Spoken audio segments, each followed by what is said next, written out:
Hello and welcome to Three Things with JR. I'm back. Finally, it's been a little while. I've been very, very busy here lately, which explains why there was a little break in the podcast. Last week normally would have been a Small Things Considered week, but neither Gary nor I had any time to devote to the podcast. I was mainly busy with The Sound of Music. That show has now wrapped. I'm recording this Monday night, March 20th. Yesterday, Sunday, was our last show of 6 shows, a fully sold-out run of The Sound of Music. So before the 2 weekends of shows, we had a full tech week, and just no time to record a podcast, especially when you pile on top of that Little Shop of Horrors rehearsals that I'm doing on days when Sound of Music wasn't rehearsing or performing. So anyway, that's why you haven't heard this or the other podcast in a few weeks. We are back. Gary and I recorded a new episode of Small Things Considered tonight. That will be out next Tuesday, 1 week from when this podcast drops. So we're back, and hopefully we will get continue on our regularly scheduled schedule of shows. So anyway, we're here, we're back, and I've got things to talk about, 3 of them, which seems appropriate given the name of the show. Thing number 1. Let's talk about Sound of Music. It was an incredible run. Every single show was sold out, and the crowds were incredible. They responded well. They only seemed to get better as the run continued. The second weekend crowds must have heard about how great it was. They fully sold the shows out, and they really showed up. They were responding to the emotions in the show, the jokes in the show, the songs in the show.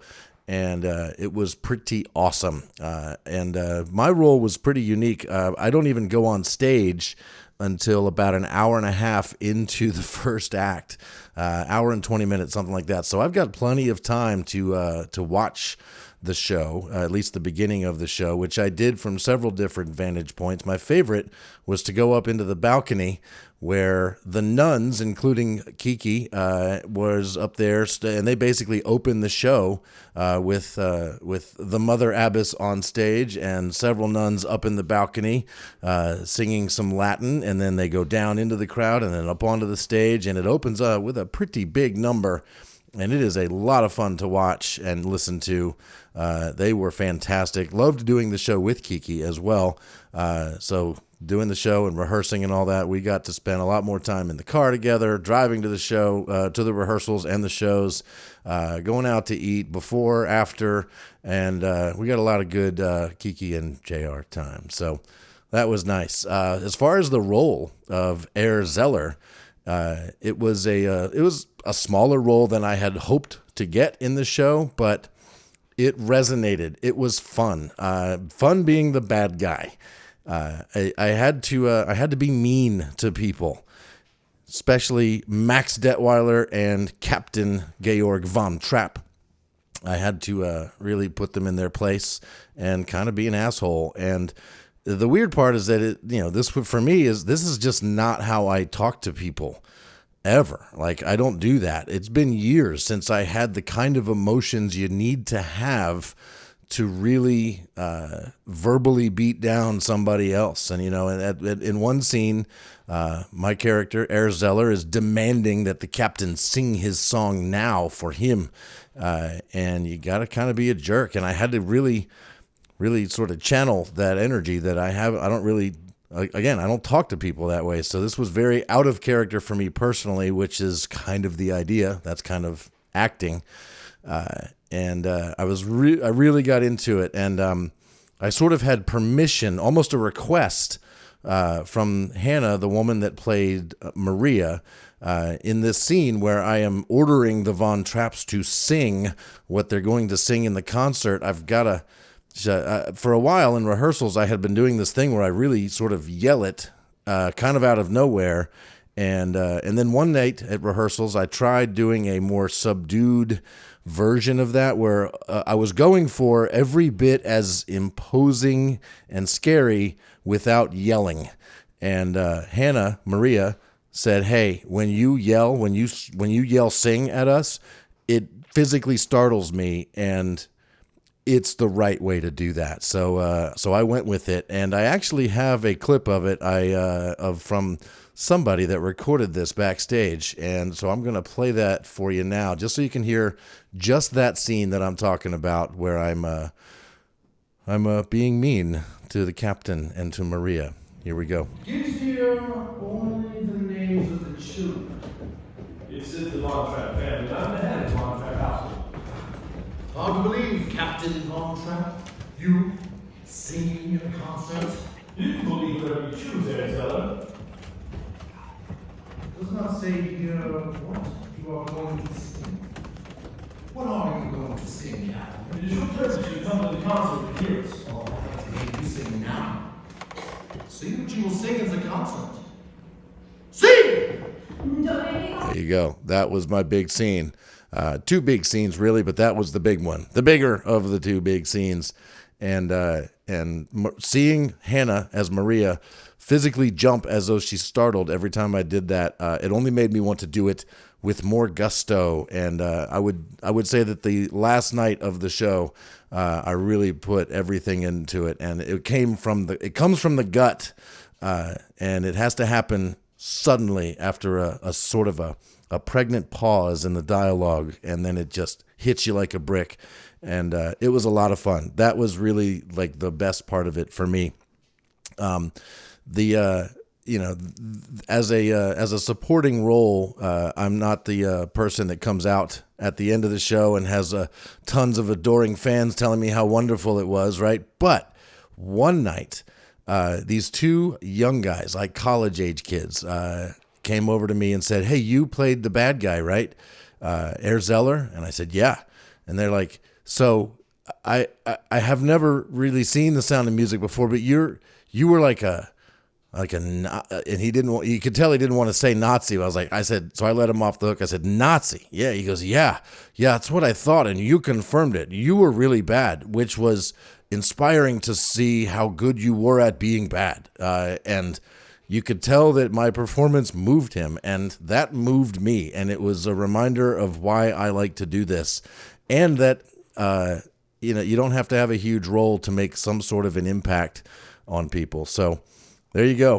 Also, I'm very happy to, sometime tonight, I'm going to trim down this horrible mustache that I have going on, because I had to shave the whole face, the beard, everything, to get the look of a Nazi. The Nazis don't go around with an untrimmed beard, which is my typical look. So I shaved it all off except for the bushy mustache, which was right for the role. But now I'm very happy to let my facial hair grow back out and to trim this mustache back to a more reasonable level.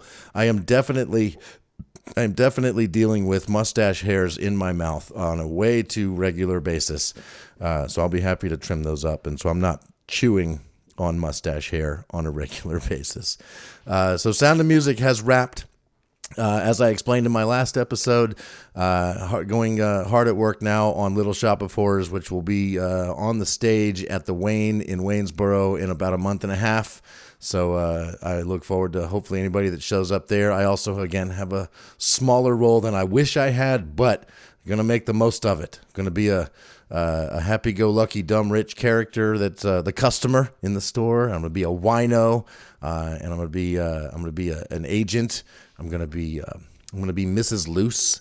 I'm going to be a woman. I might have to wear heels and a fur coat or something like that. So lots of fun stuff to do. And I'll be understudying for those other two roles, Mushnik and the dentist. So if anything were to happen to Logan or Rob, then I might have a chance to fill in on one of those roles, in which chance I wouldn't mind that. I hope nothing bad happens to them, because those guys are definitely better than I would be at either of those roles. That's why they got those roles. But if something does happen, I'm going to be ready. Thing number two. It all came about today. I have a strong recommendation for you. So there's an Australian country music female artist named Kasey Chambers. Never heard of her before. until I got an email today. I get an email newsletter from this guy I watch on YouTube. His name is Tom Scott. And I always read his newsletter, and he always posts links to his latest video as well as other videos that he finds interesting that could literally be about anything on YouTube and beyond. And today, he in his email, he posted a link to a cover version of a song. I'll explain what song here in a moment. But first off, the video is done by this female artist, Kasey Chambers. And she is huge in Australia, having won recording artist awards and such there. She's got a big following. She's apparently she is a superstar there. I have a feeling her star is rising. She's been around a while. She's been putting songs out since the early 2000s. And she's great. Great songs. I like the I've listened to several as of today. I haven't done a complete deep dive yet, but her songs raise questions and things like here's a title of one of her songs: "Is God Real?" Another one, "We're All Gonna Die Someday," things like that. And she's just a sort of a nasally, high pitched female vocalist with a lot of twang, very country. You would never know she was Australian except at the beginning of one of her live songs on one of her albums. She talks a little bit and you can hear the Australian accent. That's when I went and Googled and found out, yeah, she's certainly an Australian artist. She's pretty great. She's got a whole album actually of cover songs. That album's called Storybook, and it's a lot of songs from, I think, maybe some artists I'm not familiar with, maybe some Australian artists, but she covers some bigger songs I have heard of, like Luca, My Name is Luca, I Live on the Second Floor, that song. The Cyndi Lauper song True Colors, she does a beautiful version of that, and several other songs. So she's great. The reason I'm telling you to check out Kasey Chambers, though, is because of a song that you can find on YouTube. She has not put it out on an album or anything yet, but she performs it live with her band, and it blew my mind today. And this is what Tom Scott recommended in this email that he sends out that I follow. This was what I got out of it, and boy, am I glad I did. Every person I've sent it to so far has said things like, hell yeah. And that was emotional. It gave me chills. My daughter Allison actually sent me a text after she listened to it, and she said, that was powerful. It was such a big deal. It gave me child. But I think that was autocorrect because she was trying to say chills when she said, it gave me child. So I figured, wow, that's the most powerful response I've heard about it yet. So here's the deal. It's not a song you're expecting a female country musician from Australia to cover. And I'm still not telling you what it is because it's surprising. I've been reading the comments on YouTube and several others. In fact, the guy, Tom Scott, in his email said specifically, this doesn't seem like the type of song that you would hear very many covers of. He describes it as uncoverable, because it is too iconic and too well-known and too tied to the artist that performed it first. But I went on Spotify. There's actually quite a few covers of this song. None of them, though. None of them are as good as this Kasey Chambers version. The song is the Eminem song from his movie 8 Mile, Lose Yourself.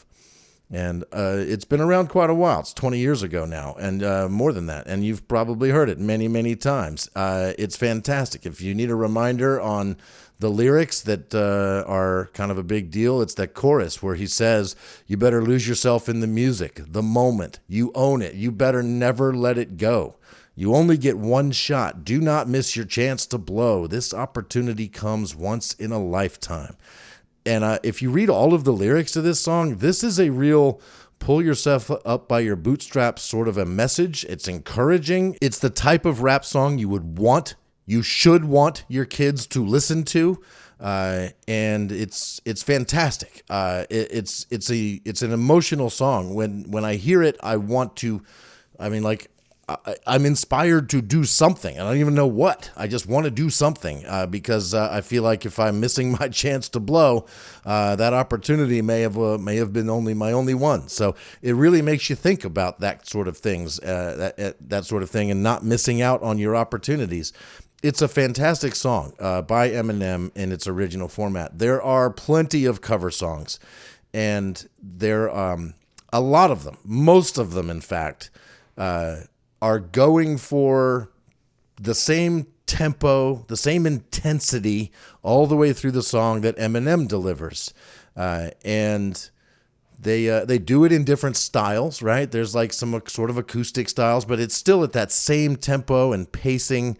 And they sing it basically like Eminem sings it or raps it. And they're great. There's plenty of them. In fact, my favorite cover that's other than this one I'm telling you about now by Kasey Chambers is the one I found by David Garrett and the Royal Philharmonic Orchestra, and it is an instrumental version, and somehow they capture the emotion and power of this song. However, I would like to suggest that you go to YouTube and find this video. In fact, if you're listening to this podcast and your player has clickable links, go to the podcast notes and click the link that I will put there. It will take you right to this YouTube video. It's a longer version than the original. The original is over 5 minutes long. This one's longer, and it starts off with just Kasey Chambers on the stage with her banjo. And she is singing what I would describe as a haunting version of the opening of this song. The first several verses and choruses is just her. And the stage is big, and you can see that there's other instruments on the stage, but it's just her. And then to her left, the guy on the guitar joins in and adds an edge that wasn't quite there as she was haunting you with these lyrics. And it builds and it builds, and then all of a sudden the rest of the band kicks in.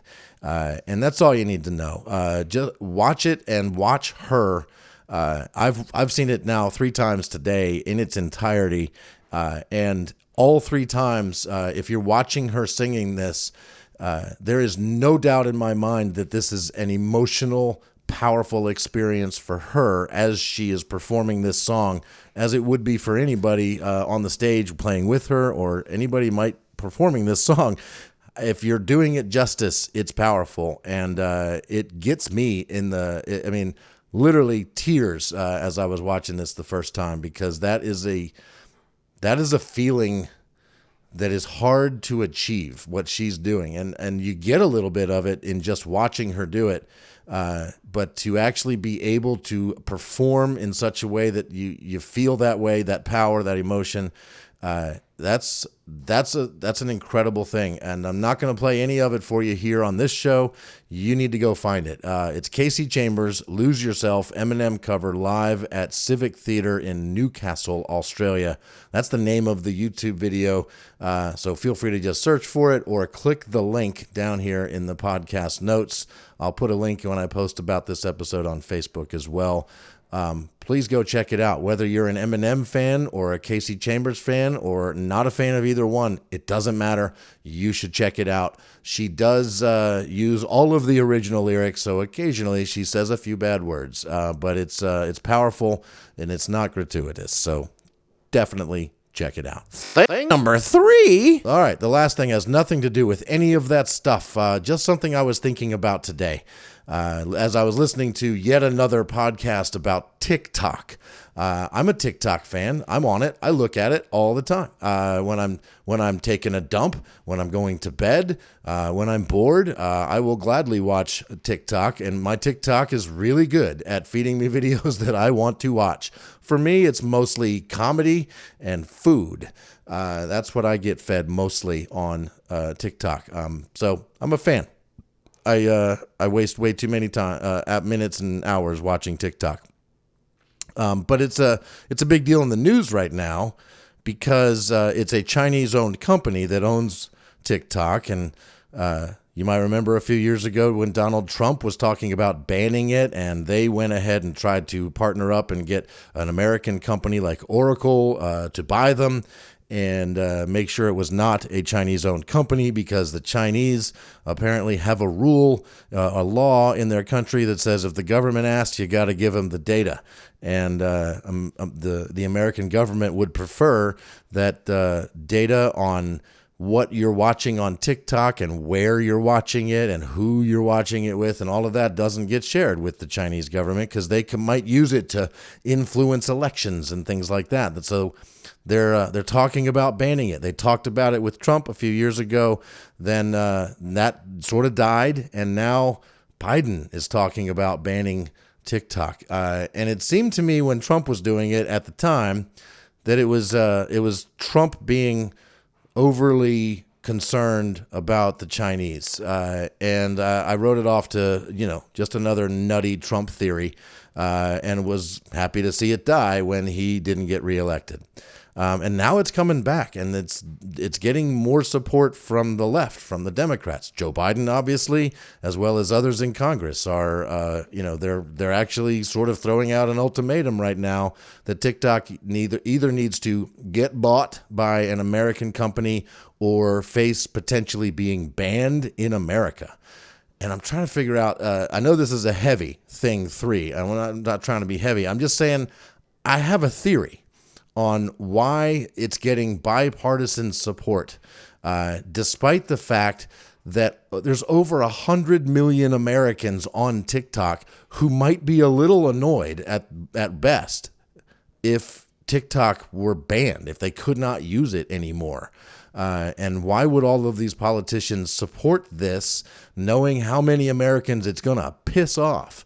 At best, it's going to be a minor annoyance. At worst, you just simply won't be able to watch TikTok anymore. So why are they willing to do that? Why are they even talking about it? Like most things, I think it comes down to money.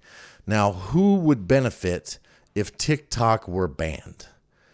And I think if I was a betting man, I would not be at all surprised to find out that other content providers, streaming services for TV and movies and music and books and social media platforms like Facebook and Instagram, they're all pissed because TikTok figured out how to get your attention and keep it longer than they did. And it's free, and they're making money on it. And the other services are not. In fact, they're losing subscribers.